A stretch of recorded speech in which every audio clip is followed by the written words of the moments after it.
What's up, everybody? Welcome back to the channel. Today I am vlogging exclusively with the Canon RF 50mm 1.8 STM lens. I'm loving this lens. So this was kind of like my first 48 hours with the lens. Picked it up about 2 days ago. I literally was renting out my Canon C70. My boy hit me up last minute.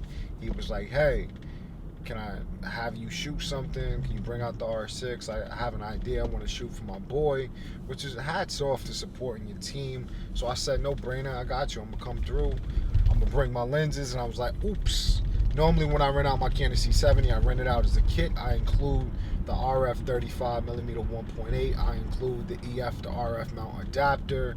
So that kind of took out the prime lens game for me, and my only other native RF mount lens is the 24 to 105 f4 to 7.1. So it's an f4 at its widest, 24 millimeters. At 105 it is a 7.1. That wasn't going to be good enough, so I was like, you know what, I got a nifty 50 for every single camera system I've ever had. Even when I switched over to Sony, I need to do that for the RF. So I went over to Best Buy, grabbed the 51.8.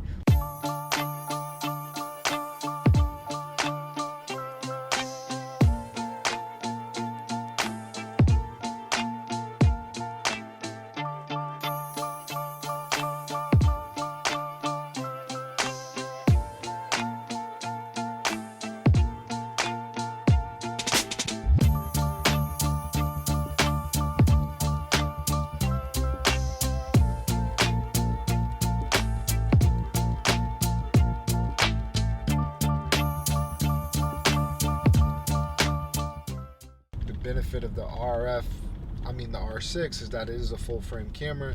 So as I said, I love 35mm for running gunning. That's because on previous cameras, C200, 35mm was the equivalent of a 50mm, as well as a C100 Mark II, as well as my Canon C70. So with that said, having an R6, having a 50mm on it, it's giving me that true 50mm, which I can appreciate. For vlogging, I still will appreciate a little bit more headroom, so I would still prefer a 35mm on my R6. And then it also has a macro lens IS. So let's test out how close can I get. I can still get pretty close. See, if this was the RF 35 1.8, it would be in focus. As you can see, it can't focus this close, but right here, tack sharp. So eye detect is back on, it's locking back in. The size, the weight, it's a no-brainer. You know what I mean? I think you should add this to your kit immediately. I'm gonna do some more tests to kind of compare it to the EF version, and we're gonna see what it is. But if you're starting out with RF camera, R6, R5, even the original EOS R, I highly recommend this lens. Yeah, and if you already have a 50mm, like, still get the native RF mount glass for $199. I think you should always have this in your kit.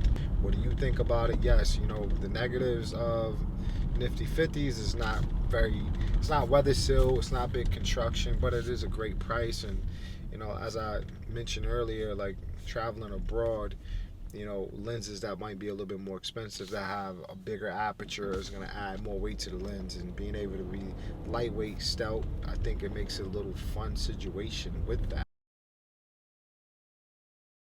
Thanks for watching. Comment down below. Let me know what you're leading towards, what you're thinking about buying. If you got questions, feel free to comment down below. If you got suggestions, feel free to comment down below. As always, just trying to give game because I learned so much from this platform. So with that said, as always, stay creative, be courageous, and get on your grind.